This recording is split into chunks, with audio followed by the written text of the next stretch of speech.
الحمدللہ وحدہ لا شریک لہ والصلاۃ والسلام علی من لا نبی بعد۔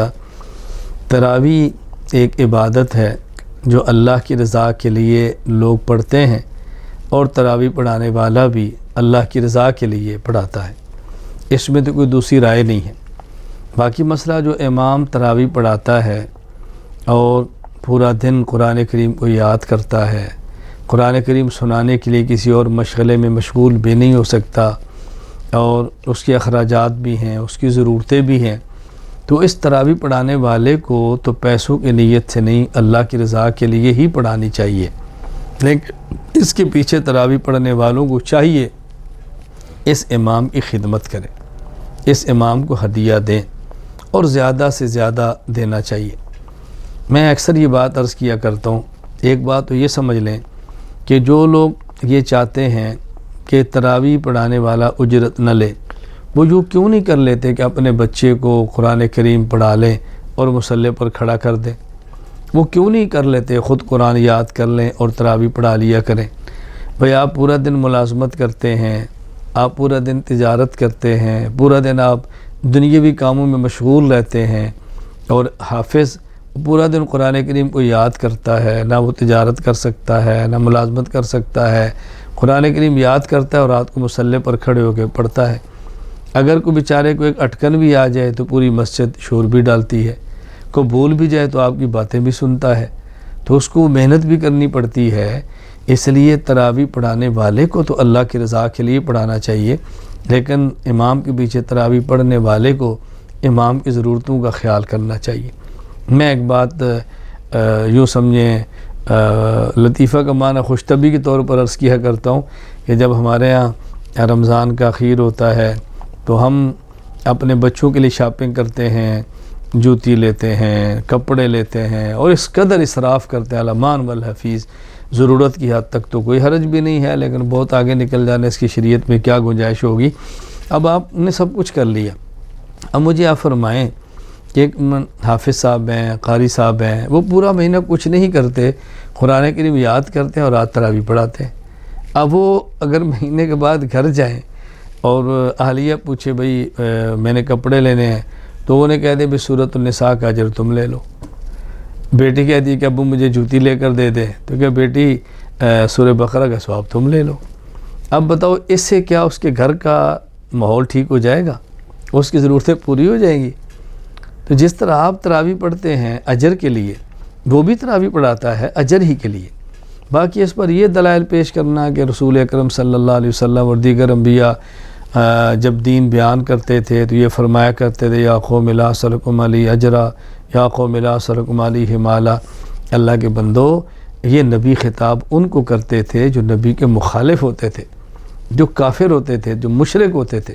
ان کو پیغمبر یہ بات کہتے ہیں کہ میں تم سے اپنی دعوت پر کوئی معاوضہ نہیں لے رہا، لیکن جو پیغمبر کے معتقد تھے، یا پیغمبر نے اپنی ضرورت کبھی ان سے بھی پوری نہیں کرائی، یا نبی کا معتقد ضرورت پوری کرے تو نبی نے مسترد کی ہے، ایسی بات نہیں ہے۔ میں ایک بات عرض کیا کرتا ہوں، ایک ہے ابو بکر صدیق، ایک ہے ابو جہل۔ تو رسول اکرم صلی اللہ علیہ وسلم جو فرماتے ہیں نا کہ میں تم سے کچھ نہیں مانگتا، یہ ابو جہل کو کہہ رہے ہیں، ابو بکر کو نہیں کہہ رہے۔ تو تم اس آیت کا مصداق ابو جہل کی جگہ پر کھڑے ہو کر خود کو نہ بناؤ۔ کیسی آپ نے عجیب بات کی، جو خطاب کو فار کو ہو رہا ہے وہ آپ اپنے لیے فٹ کر رہے ہیں۔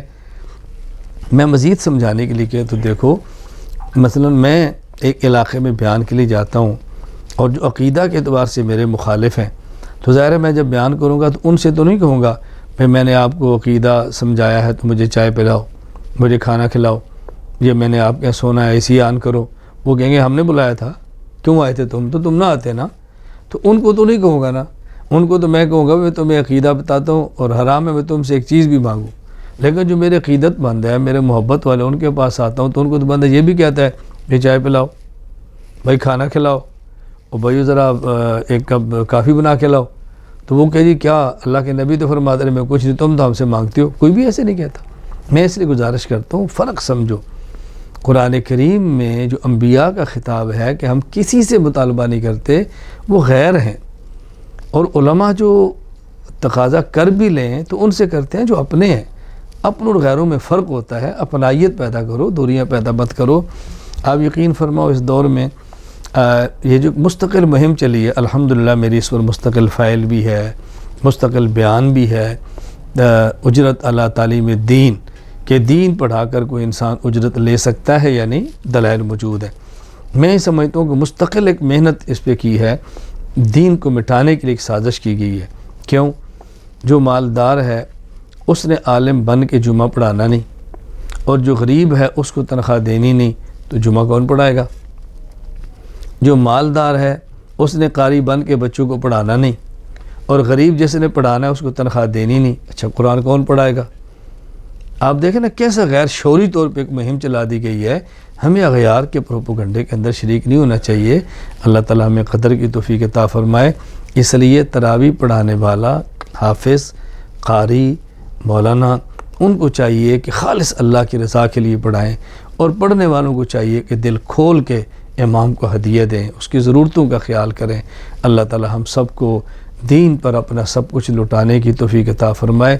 میں تو عرض کیا کرتا ہوں کہ صرف یہ دعا نہ کیا کریں اللہ دین کی خدمت کرنے کی توفیق عطا فرما، بلکہ یہ دعا کیا کریں اے اللہ دین کی خدمت اور دین کی خدمت کرنے والوں کی خدمت، اور پھر وہ جو ہماری خدمت ہے اس کو قبول فرما۔